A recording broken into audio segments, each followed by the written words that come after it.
नमस्कार। इस वक्त के बुलेटिन में आप सभी का बहुत स्वागत है। आपके साथ मैं हूं नीतू गौरकिला। फटाफट नजर डालेंगे आज की कुछ खास खबरों पर। लोकसभा चुनाव बहुत करीब है, कुछ ही महीनों का समय बचा है और ऐसे में बीजेपी और कांग्रेस तमाम जो राजनीतिक पार्टियां हैं वो लोकसभा चुनाव को जीतने के लिए, उसे हासिल करने के लिए तैयारियों में जुटी हुई हैं। इसी बीच खबर यह कि लोकसभा चुनाव से पहले प्रधानमंत्री नरेंद्र मोदी कम से कम 47 जगहों पर रोजगार मेले का आयोजन करने जा रहे हैं और इन रोजगार मेलों के जरिए जो भारत में बेरोजगार युवा हैं या युवतियां हैं उनको अपॉइंटमेंट लेटर बांटे जाएंगे। लोकसभा चुनाव से पहले देश में 47 जगहों पर रोजगार मेलों का आयोजन होगा। प्रधानमंत्री नरेंद्र मोदी 1 लाख लोगों को अपॉइंटमेंट लेटर बांटने वाले हैं। ये सभी कई सरकारी विभागों एवं संस्थाओं में अलग अलग पदों पर नियुक्त हुए हैं। ये कार्यक्रम 12 फरवरी को रोजगार मेला के तहत किया जाएगा, यानी कि आज से ही इसकी शुरुआत हो रही है। रोजगार मेला एक साथ देश की 47 जगहों पर आयोजित किया जाएगा। इसके साथ ही नई दिल्ली में कर्मयोगी भवन के फेज 1 के निर्माण कार्य का उद्घाटन भी किया जाएगा। रोजगार मेला देश में नौकरियां पैदा करने की दिशा में महत्वपूर्ण कदम है। सरकार नई नौकरियां देने को प्राथमिकता से बढ़ावा दे रही है। पीएम मोदी इन सभी 1 लाख लोगों को 12 फरवरी को एक वीडियो कॉन्फ्रेंसिंग के जरिए नियुक्ति पत्र देंगे। साथ ही नव नियुक्त कर्मचारी ऑनलाइन मॉड्यूल कर्मयोगी प्रारंभ के जरिए ट्रेनिंग भी लेंगे। इस कार्यक्रम के तहत कर्मयोगी पोर्टल पर 880 से भी ज्यादा ई लर्निंग कोर्स उपलब्ध कराए गए हैं। बढ़ते आगे बात करेंगे बिहार की, क्योंकि बिहार की राजनीति काफ़ी उथल पुथल भरी हुई चल रही है। क्योंकि जिस तरह से यहाँ पर सरकार गिरी और उसके बाद एनडीए की सरकार बनी, अब ऐसे में आज यहाँ पर बिहार की सरकार का फ्लोर टेस्ट होने वाला है।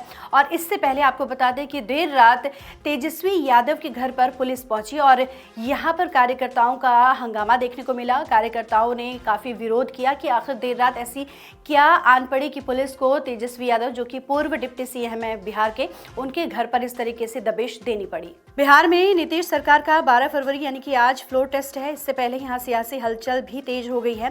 BJP, RJD, JDU, Congress, flat और हम पार्टी ने अपने अपने विधायकों की बाड़ेबंदी की है। कांग्रेस विधायक हैदराबाद से पटना पहुंच गए हैं। फ्लोर टेस्ट की जरूरत आखिर क्यों पड़ी, ये भी सवाल उठ रहा है, तो ये आपको बताते हैं। नीतीश कुमार महागठबंधन तोड़कर एनडीए के साथ वापस आ गए हैं।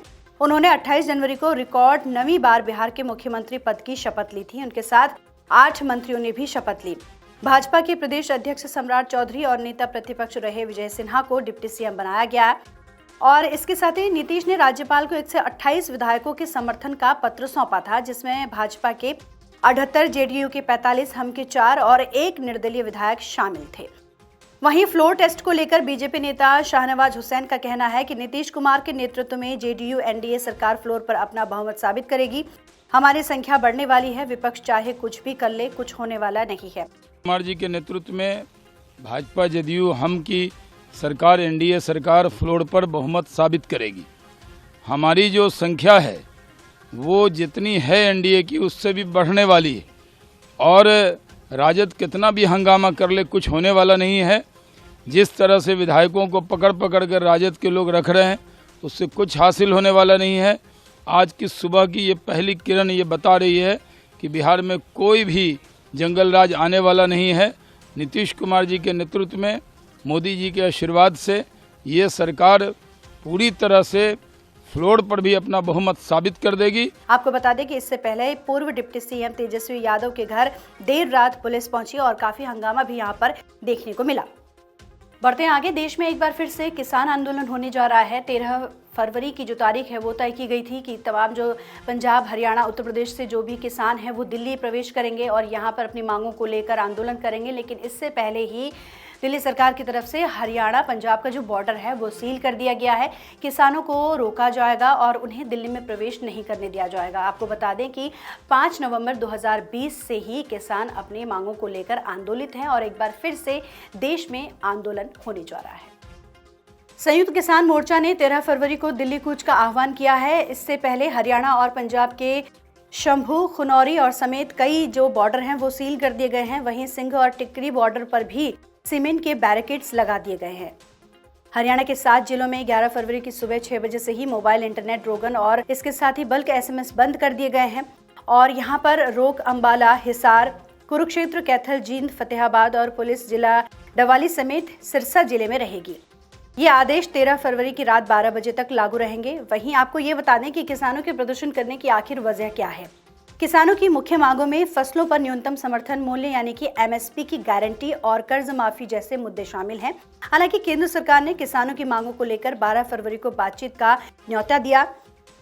पंजाब किसान मजदूर संघर्ष समिति के महासचिव सरवन सिंह पंघेर कहते हैं कि हम ब्यास से शुरू करेंगे और फतेहगढ़ साहिब में रुकेंगे। उन्होंने कहा कि हमारी मांग है कि एमएसपी गारंटी कानून और जब किसान बदलेगा 60 साल के व्यक्ति को 10,000 रुपए प्रति माह दिए जाएंगे। ये बहुत ही दुर्भाग्यपूर्ण है कि भारत के किसान को राष्ट्र विरोधी कहा जाता है। हम राष्ट्र विरोधी नहीं हैं, बल्कि हम अपनी मांगों को लेकर शांतिपूर्ण तरीके से आंदोलन कर रहे हैं और ऐसे में सरकार को चाहिए कि वो हमारी मांगों को सुने। देखिए, मांगे वही है, एमएसपी खरीद की गारंटी का कानून बनाएं।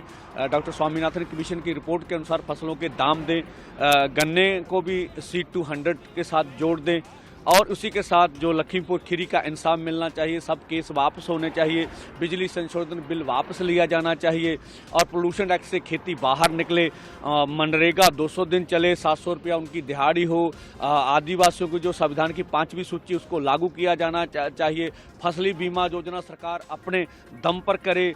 इसी तरह से जब 60 साल का किसान हो जाता है तो उनको किसान और खेत मजदूर को 10,000 रुपया प्रति महीना पेंशन मिलनी चाहिए। भारत विश्व व्यापार संस्था से खेती को बाहर लेकर आए। इन सब मांगों को लेकर आंदोलन। अब बात करेंगे हल्द्वानी की। हल्द्वानी में गुरुवार को बनभुलपुरा इलाके में जिस तरीके से बवाल हुआ और इस बवाल में 6 लोगों की मौत हो गई, जबकि 137 से ज़्यादा पुलिसकर्मी घायल हो गए हैं। इलाके का माहौल काफ़ी तनावपूर्ण रहा। इसके बाद अगर हम मौजूदा स्थिति की बात करें तो हल्द्वानी के इस इलाके के कुछ हिस्सों में अभी भी पुलिस अधिकारी, पुलिसकर्मी तैनात हैं।